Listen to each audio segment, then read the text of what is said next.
Buenos días a todos. En primer lugar, sumarme a los agradecimientos al comité organizador por el desarrollo de estas jornadas. Mi nombre es Sebastián Flores, soy podólogo y actualmente trabajo aquí en la unidad de pie diabético de la universidad.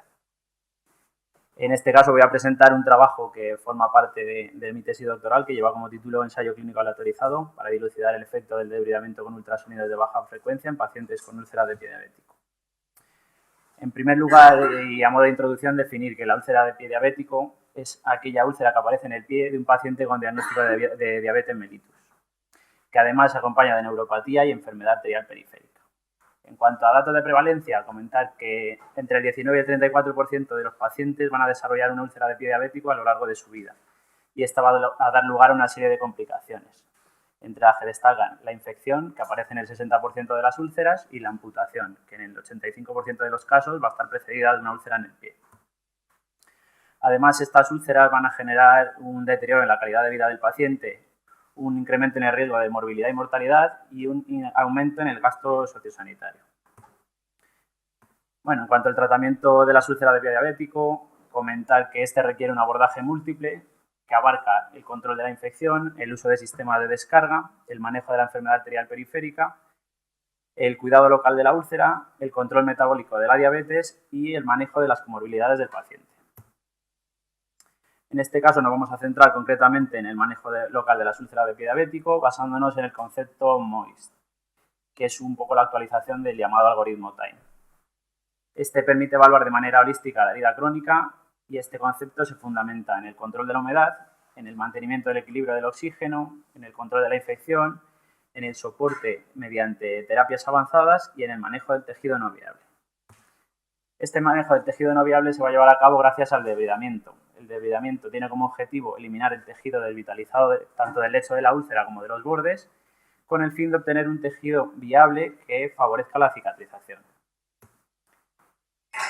Existen diferentes tipos de debridamiento, hay una amplia gama, destacan el debridamiento quirúrgico cortante, que según las guías internacionales son el gold estándar para el tratamiento de las úlceras, para el manejo local. Pero también tenemos el debridamiento autolítico, el enzimático, el biológico o el osmótico. La pregunta en este caso es cuál debemos usar o en función de qué factores. Estos factores van a ser las características del paciente, las características de la úlcera, las habilidades del profesional, el entorno en el que se realiza y los costes que supone. Una alternativa eficaz a las técnicas de debridamiento tradicionales, que son las que he comentado anteriormente, es el debridamiento por ultrasonidos de baja frecuencia. Su mecanismo de acción consiste en la aplicación a través de un medio fluido de ondas de ultrasonidos en el lecho de úlcera, donde se van a producir dos efectos, el efecto de cavitación y el efecto de emisión acústica. La cavitación consiste en la formación de microburbujas de gas que se expanden, controlan e implosionan, y esto a su vez genera un flujo fluido intersticial denominado emisión acústica. Estos efectos no térmicos van a dar lugar a una serie de efectos clínicos, como son la eliminación del tejido no viable, la reducción de la carga bacteriana, y va a favorecer o a estimular la cicatrización mediante el aumento de la síntesis de proteínas, el colágeno, la producción de factores de crecimiento, la proliferación de fibroblastos y, en última instancia, la angiogénesis. El objetivo de este estudio fue evaluar la eficacia clínica del debridamiento con ultrasonidos de baja frecuencia en pacientes con úlcera de pie diabético sobre la cicatrización, el tiempo de cicatrización, el área de la úlcera, el tejido de granulación de la herida y la presión transcutánea de oxígeno. Con respecto a la metodología, el diseño de estudio fue un ensayo clínico aleatorizado, controlado y paralelo de 3 brazos que incluyó a 30 pacientes con úlcera de pie diabético. Estos pacientes fueron reclutados entre abril de 2022 y octubre de 2023. Tanto los criterios de inclusión como los criterios de exclusión son los que se pueden ver en pantalla. Comentar que en cuanto a la evaluación clínica del paciente se registraron los datos relacionados con los antecedentes médicos personales, así como los resultados de la valoración neurológica llevada a cabo con el monofilamento de biotensiómetro y la valoración vascular realizada mediante el índice de tobillo-brazo, el índice de dedo-brazo y la presión transcutánea de oxígeno. Los pacientes que cumplieran con los criterios de inclusión fueron aleatorizados a uno de los 3 grupos de tratamiento. El grupo control, en el que únicamente se realizó el debridamiento cortante, el grupo de ultrasonido semanal y el grupo de ultrasonidos cada 2 semanas.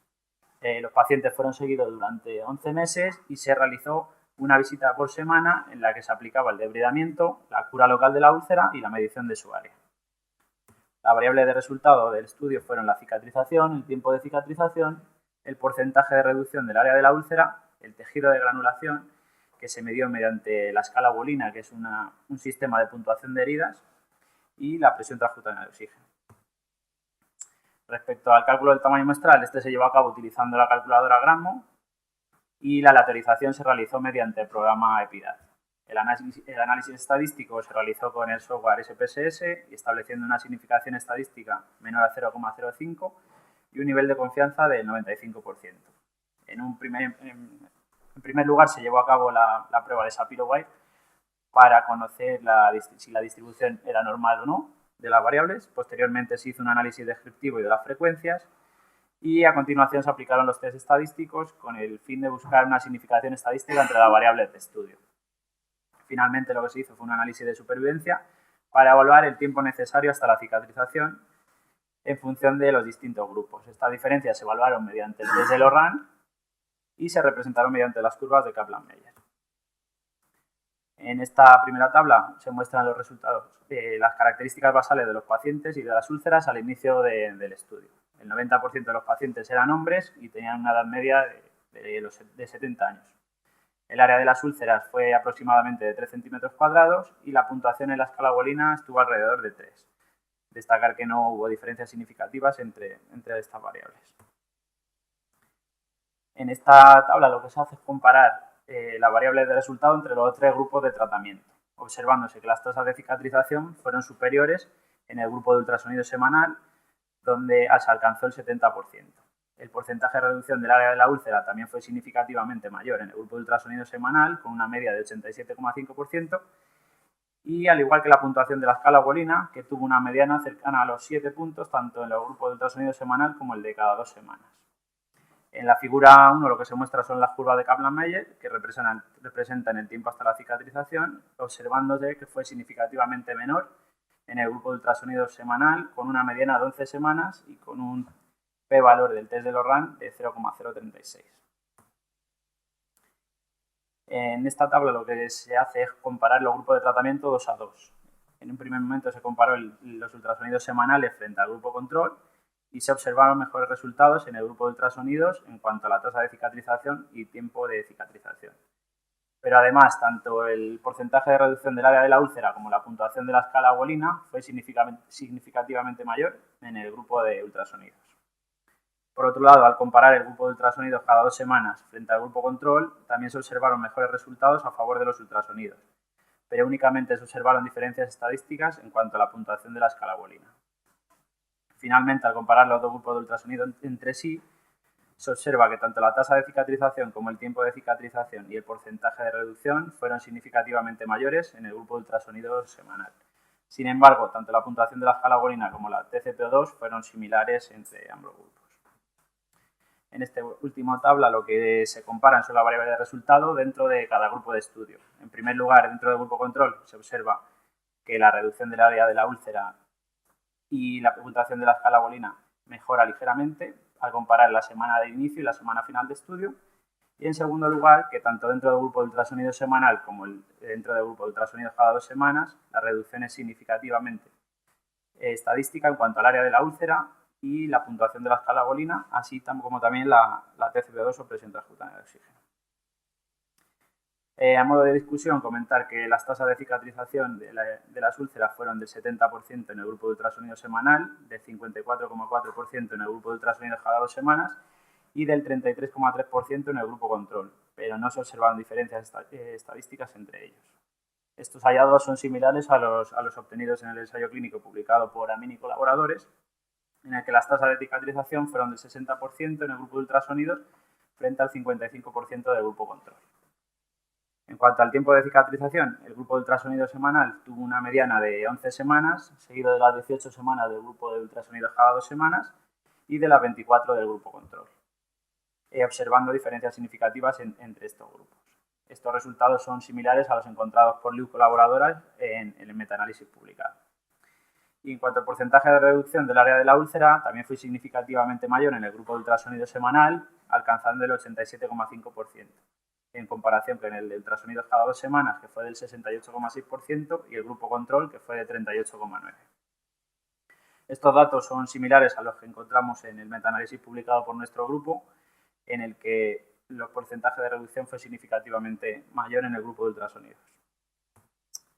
Como conclusiones, comentar que tanto las tasas de cicatrización como el porcentaje de reducción del área de la úlcera fueron mayores en el grupo de ultrasonidos frente al grupo de ultrasonidos cada 2 semanas y al grupo control. El tiempo de cicatrización fue más corto también en el grupo de ultrasonidos semanal que en el grupo de ultrasonidos cada 2 semanas y el grupo control.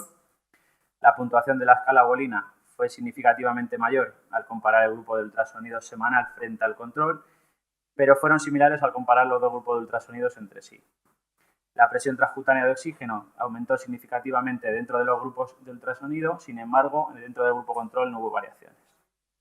Y finalmente, comentar que el debridamiento con ultrasonidos podría constituir una alternativa eficaz respecto a las técnicas de debridamiento tradicionales, especialmente en úlceras de pie diabético de etiología neuroisquémica, ya que reduce el riesgo de exposición de tendón, cápsula articular o hueso. Eso sería. Muchas gracias.